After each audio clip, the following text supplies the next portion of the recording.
Good morning, everyone. Good evening, good afternoon, wherever you are, and welcome to this week's Weekly Energy Boost. My name is Elisheva, and I'm here with Eitan, and we're talking about no one else will give it to you. What is the it? You'll have to stay tuned to find out. But this week is really, the universe is giving us this tremendous opportunity to radically embrace ourselves. Not because someone told us to, it's important, it's spiritual, but literally our lives depend on it. And the idea of self-love, self-acceptance, we've talked many episodes about coming from that place of kindness and compassion with the self. But why is it such a strong opposing force for us? Why is it so hard for us to commit to a practice of completely accepting and loving ourselves where we're at now? And this is really the week that the universe says, leave behind the harshness, the judgment, the criticism, the self, the lack of self-worth, all those things. And sometimes I know I didn't resonate with these teachings until I found the right wording that felt true to the habit or the way that I treat myself. So I encourage everyone to look deeply and see what it is that prevents you from feeling and experiencing that the same acceptance that you would give to someone that you care about. Why can't we give that to ourselves? And what are the practices that we can embrace this week to help us create a lifelong practice of self-love, self-acceptance, self-respect, and really operating in all senses, in every aspect of our life from that place? A Weekly Energy Boost is a 7-day spiritual weather forecast where we provide our listeners with the most powerful tools and wisdom coming from the teachings of Kabbalah, so that this week is not only full of growth and opportunity, but every episode ends up revealing lessons and tools you can use any time of your life. And I feel that this becomes an even more important conversation maybe than it was 5 years ago, because we've gone back to being productive in our lives. I think there was a period maybe after lockdown and things like that where we took our time more with things. We weren't rushing as much. We maybe placed different value on achievement, accomplishment, movement, speed. And now it seems like we're right back where we were in 2019, and even in some senses of the word, in a harsher way. So this conversation becomes even more important, not only because of the energy of the week, but because of our time in history where it's so much more important to spread love and kindness and compassion. And it's very difficult to spread it outside of yourself when you're not washing yourself with it from within. So where should we start, Eitan? First, it's a fascinating topic. And really, there's a contradiction, seemingly a contradiction. Because the whole idea of spiritual transformation and the whole idea Kabbalistically about the word tikkun, it means I'm not where I should be now. I'm not connecting to the best version of myself. So I need to transform and I need to grow. And the other concept that you just shared, if I'm not fully loving and embracing and accepting myself now the way I'm at, I'm not a magnet to allow the light in my life to help me to grow and to transform. So either I should deny the fact that I need to transform and to change and just accept myself with love. That's who I am. I want everybody else to accept me. I want to forget about mistakes. Or I should focus on what I need to change and to use it as a desire, as a driving force to grow, to transform. So what is the truth? The truth is we need both.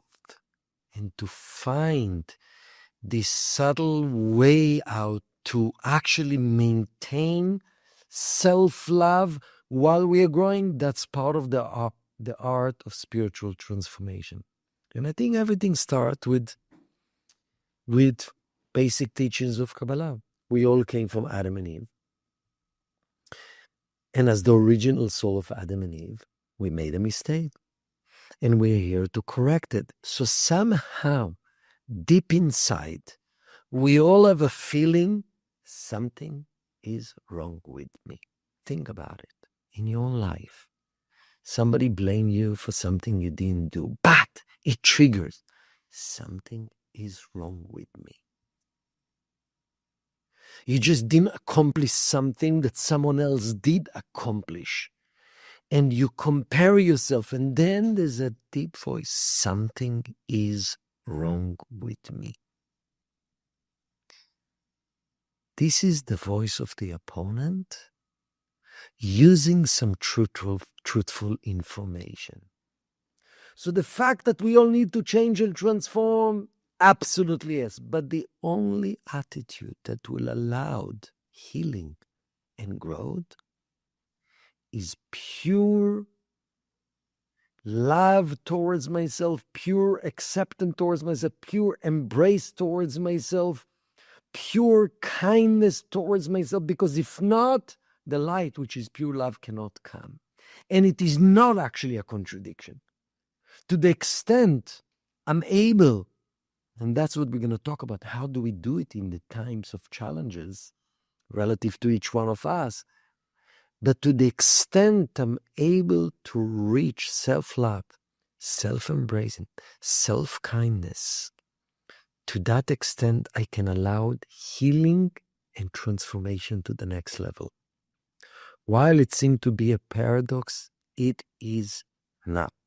So let's speak now, based on our own experience with ourselves, with our students, what some of the powerful tools you would use, or different examples that triggered and something is wrong with me. And how do I heal it? And where do I operate not from that place? I'm listening to you, and as you said, in working with people, even reading books about the topic, I know that, there are generations of people whose parents tried to help them change by telling them how terrible they are, and they're going to amount to nothing, and they're worthless, and they should be more like their brother or their sister or their friend. And when you think about really objectively, not only if you were that person that heard that, or you were even the model that was being put on a pedestal for someone who was less than for their parents, no one really ever changes when they're shamed, right? Very objectively, you can look at that and say, well, why would that person even try? If that's the constant commentary that they heard in their home, you're good for nothing, you'll never amount to anything, you're not even trying. So in that same way, and I mentioned it briefly before, but to really think in terms of the inner dialogue that you have that's not facilitating the growth, that is not in alignment with the voice of the soul. And many times we hear that question, you brought up, that's the voice of the opponent. When we teach this concept in classes, many times people say, well, how do I distinguish between the voice of my soul and the voice of my opponent? The voice of our soul is the voice of the light of the Creator, uplifting, elevating, supporting, loving, compassionate. And so the voice of your soul won't criticize you or anybody else. Your soul is able to say, this is an unhealthy situation. The voice of your opponent will say, what a jerk that person is, what's wrong with them. But understand the difference is that one voice is trying to uplift and elevate, and the other is putting down and shrinking. So especially when you're able to identify those patterns that trigger you, what are those situations or dynamics that make you feel, and I should put that in quotes, make you feel smaller, less than, like you need to shrink yourself, like you shouldn't bother trying? What in those situations or those comments, that feedback is triggering? And for me, a lot of it is about what's the opposite of that. And I do believe for everybody, it is different. So instead of us just giving you one, I believe that we could each every day say to ourselves, I love myself, I love myself, I love myself. But quite often there's a twist. What you really need to hear is, I am safe and I am loved.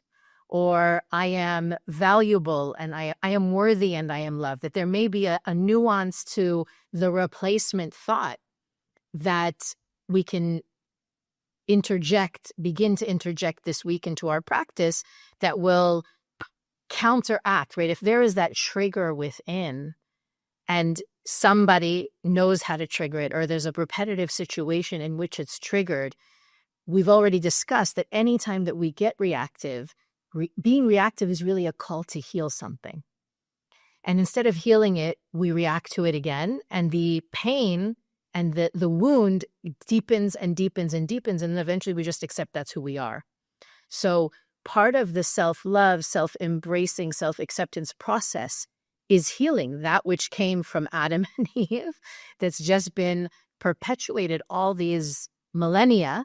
And for sure, if you're listening to this right now, we learn in Kabbalah that you receive information or awareness when you're able to use it, right? So many times you hear something and you think, well, why didn't I wish I had learned this 10 years ago. You wouldn't have been able to use it 10 years ago. If you're listening to this right now, and I'm sure you're probably also listening, as you're listening, you're thinking of people who need to hear this as well. What is it that what the opportunity that I have today to heal that wound that I've been carrying with me for lifetimes? What if that's the only thing I'm here to do? Like you said, your tikkun, that spiritual transformation. It's not only about healing that wound.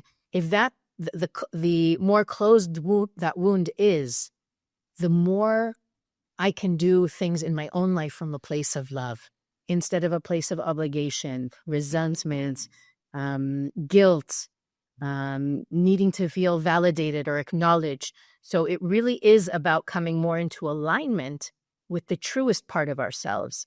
And if you're the type of person that's worried that you won't do anything if you're not beating yourself up, or if you need that inner critic to push you forward, without the inner critic, you will accomplish much more than listening to the inner critic. So I think that that's an important thing to remember as we embrace this this aspect of our journey, right? Change doesn't come from feeling terrible. Change happens and sticks when we feel good about it. And still being aware what I need to transform, but not to come from feeling bad about myself. And that's such a thin line.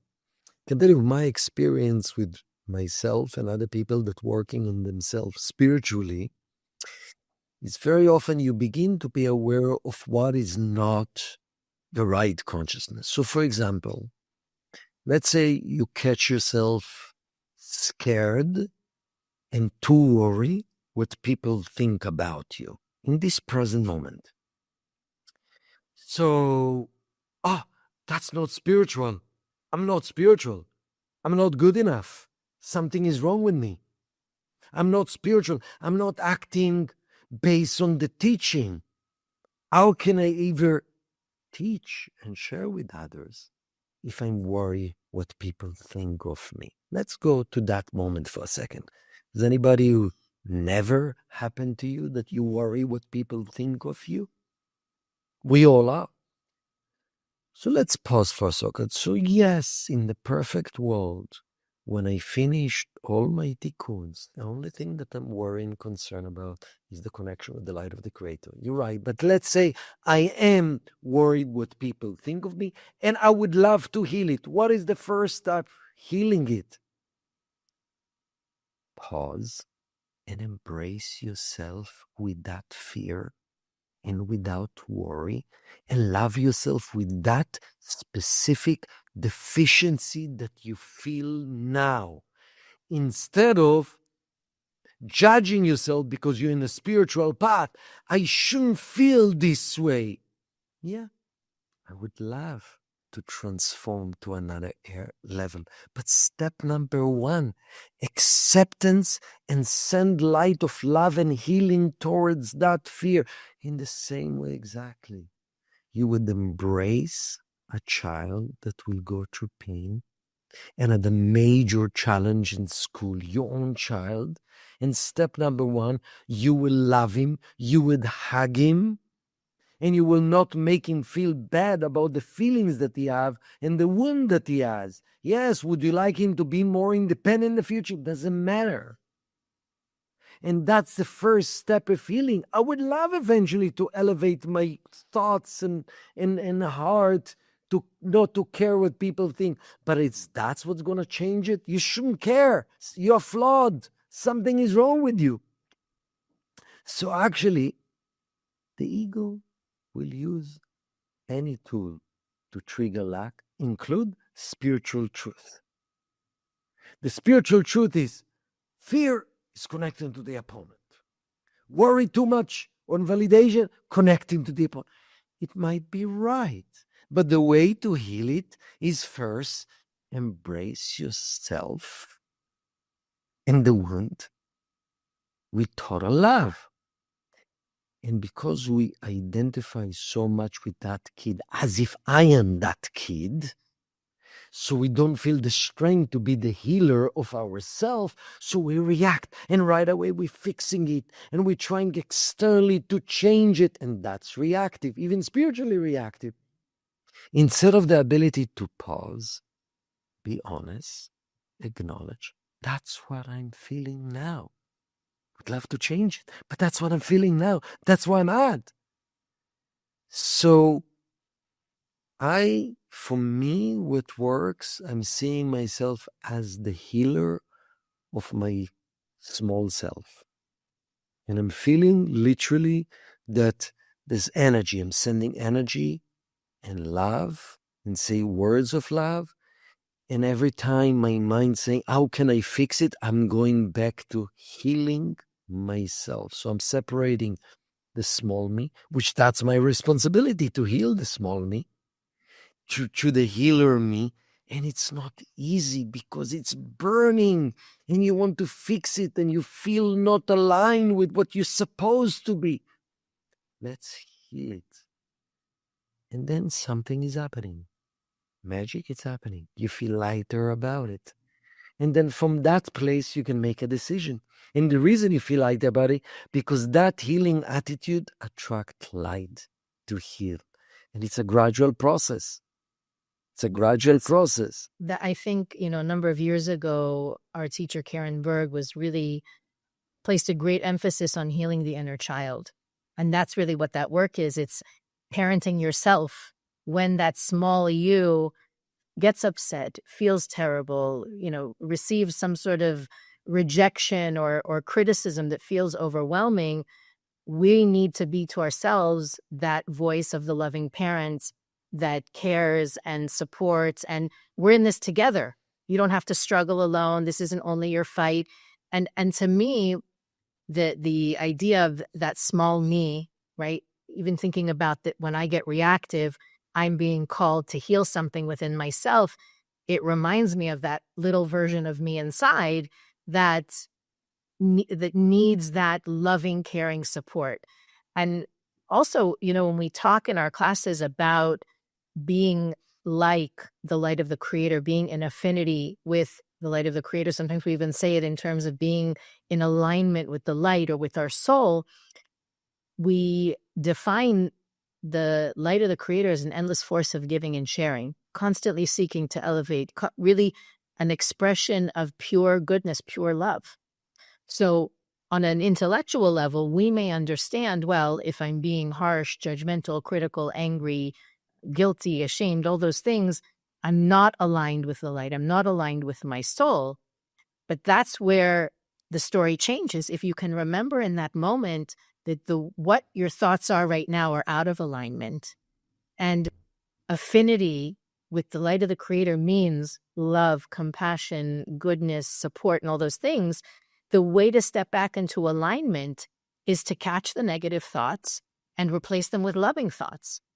It sounds so simple, but in the same way that, even a person who is addicted to sugar or, anything like has a habit, a physical habit of any kind, the real work is catching ourselves before we engage in the habit, right? That's the I learned from you many years ago, being able to objectively look at the situation, look at yourself from the side and say, wow, this person is really hurting right now. Or, you know, if I, if a good friend of mine was speaking this way, what would I tell them? Right? That you take yourself out of the emotional charge of the reaction and you look at it from a very objective, even almost clinical way. What's the diagnosis? Well, this person needs more self-love, or this person needs to radically embrace where they're at if they're going to be able to make a change. And from that place, realizing it's not bad, you're not damaged, you're not flawed, but rather there's those two modes, out of alignment and in alignment.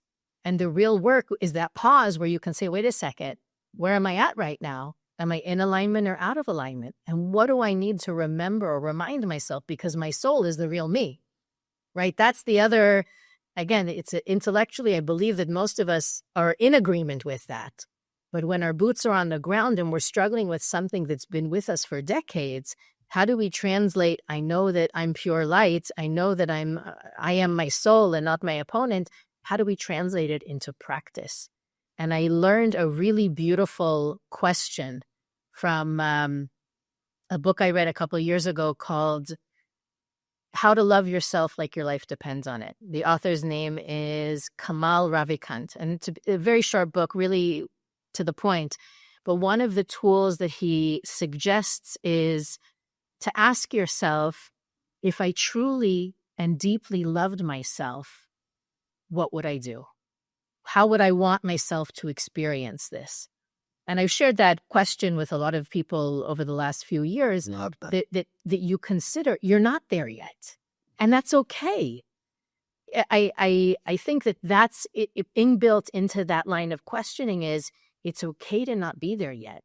It's okay to not know the answer. But if I did know the answer, what would it look like?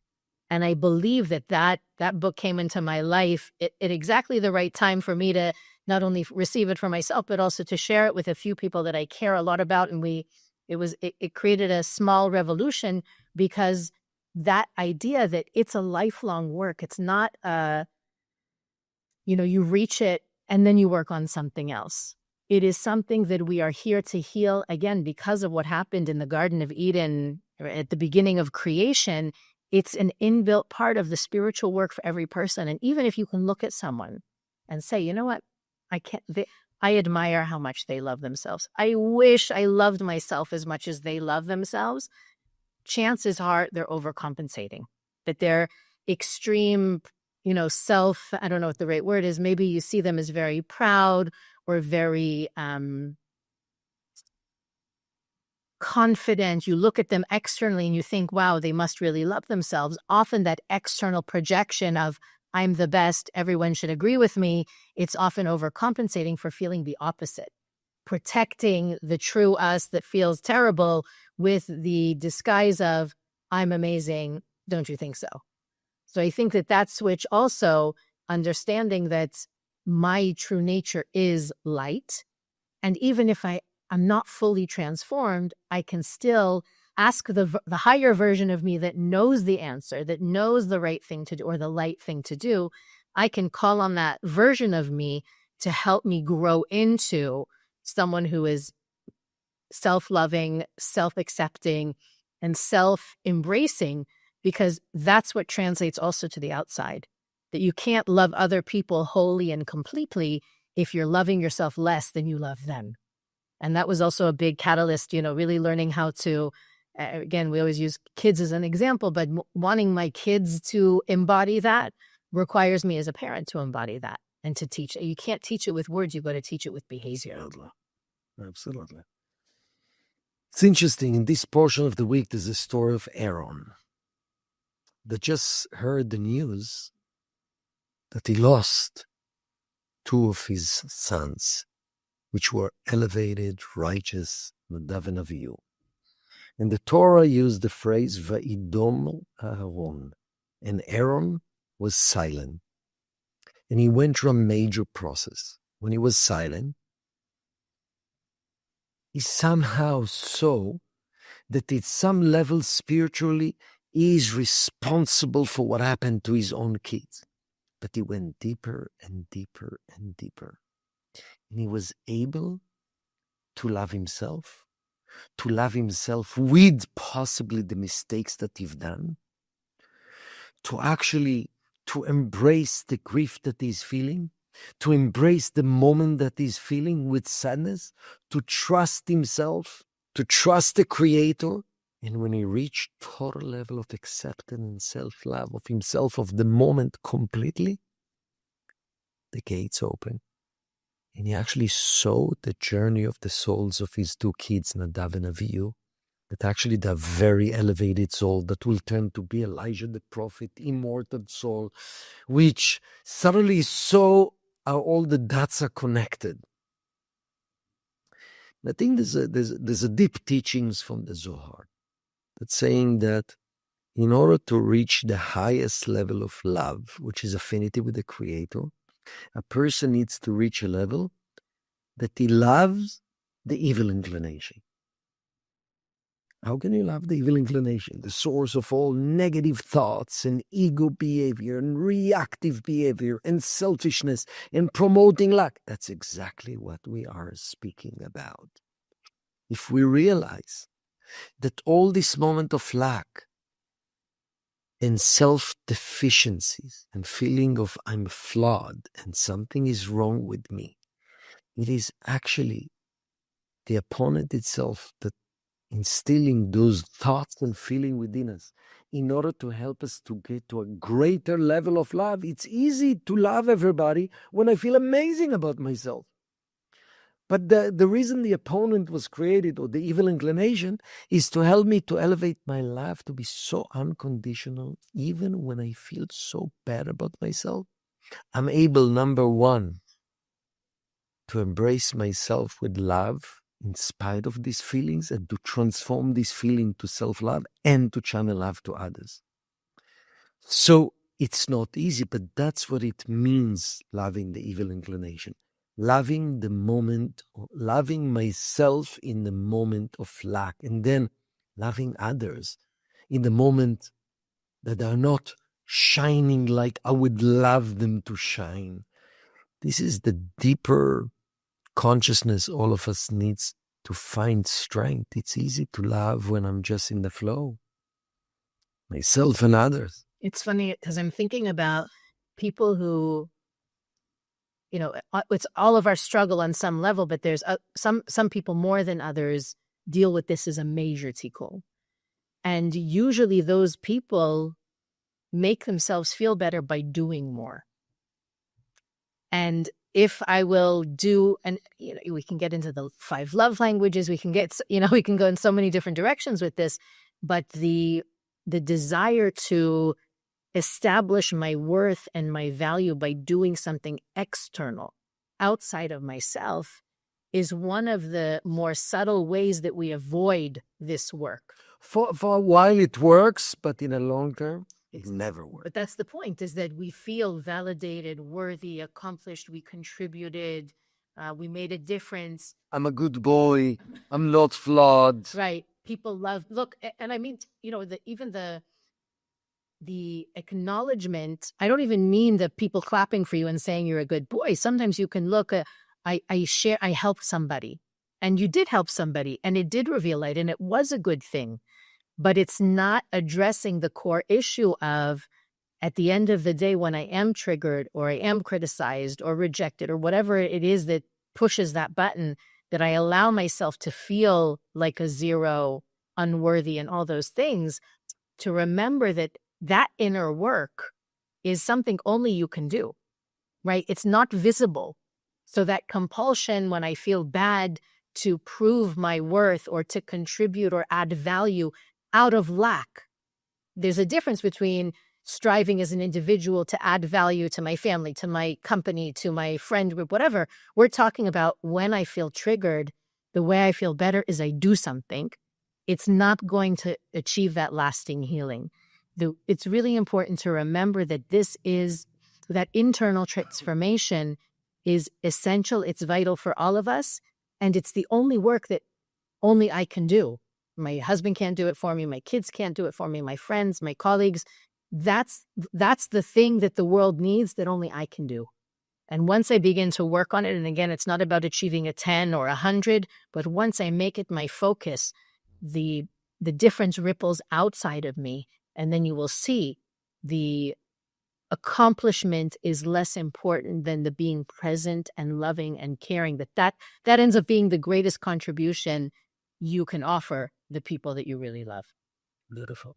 Right? I think that's, if we all love ourselves a little bit more this week and a little bit more next week and make that our focus, we are going to see a difference in the world around each one of us.